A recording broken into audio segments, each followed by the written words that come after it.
तमाम सम्मानित दर्शकों का आज के बेहद खास कार्यक्रम में बहुत बहुत स्वागत और अभिनंदन। मैं हूं आपके साथ देवभूमि ऋषिकेश उत्तराखंड से डॉक्टर आचार्य आशीष।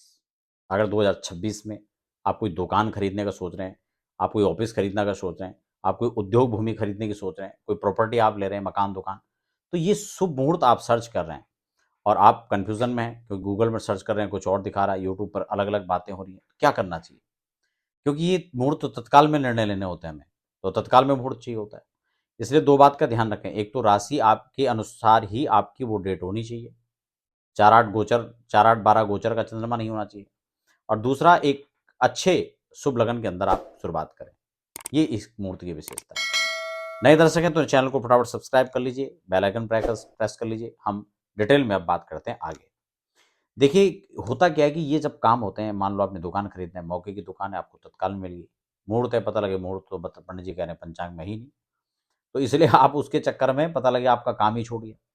इसलिए तत्काल अपनी राशि से गोचर पंचांग को उठाइए, राशि के हिसाब से गोचर का चंद्रमा देखिए, कौन-कौन से दिन इस हफ्ते के अंदर सही पड़ रहे हैं। उस दिन का लगन निकालिए, उस दिन का लगन शुद्धि, चंद्रमा, योग, आप नक्षत्र, योग इनको देखिए, वार देखिए और डेट सेलेक्ट कर लीजिए। फिर एक निश्चित समय में आप सौदा कीजिए और उसको खरीदिए, आपके लिए फ़ायदे-फ़ायदे का सौदा है। लेकिन पंचांग के द्वारा कुछ जो मुहूर्त हैं, वो क्या सुझाए गए हैं, थोड़ा उसको समझ लेते हैं। देखिए यहाँ पर अगर 2026 में देखें, तो इसके लिए कौन-सा मुहूर्त है जनवरी में तो मुहूर्त ही नहीं दिया उसमें देखो, ठीक है ना? और फरवरी में देखें तो सिर्फ़ 2 फरवरी का मुहूर्त है। इसीलिए मैं कहता हूँ, ऐसे में तत्काल में आपको बहुत सारे निर्णय लेते हैं, अगर आप सिर्फ़ मुहूर्त पर छोड़ देंगे, पंचांग के मुहूर्तों पर छोड़ देंगे, तो आपका काम ही छूट जाएगा। इसीलिए मुहूर्त के जो मूलभूत सिद्धांत हैं, उस पर जाइए। वो कैसे निकाले जाते हैं, हालाँकि मैंने बहुत सारे मुहूर्तों की जो डिटेलिंग चर्चा है ना, उस मुहूर्त में क्या-क्या चीज़ें देखनी चाहिए। भई आपका रिश्ता ना हो, अमावस्या ना हो, आपके क्रंदन नक्षत्र ना हो, आपके क्रूर वारों से बचें, ऐसी बहुत सारी चीज़ें हैं, है ना? आपके चर लगनों से बचें, दुष्य भाव में भी आप बच सकें तो अच्छा। ऐसी बहुत सारी चीज़ें हैं, जो आप उसमें देख सकते हैं। अब जो है इसमें जो आगे डेट है मार्च में, वो आपका 27 मार्च इसमें दिया गया है, ठीक है? अब मार्च हुआ, इसमें अप्रैल में कोई डेट नहीं है, मई में कोई डेट नहीं है, देख रहे हैं आप?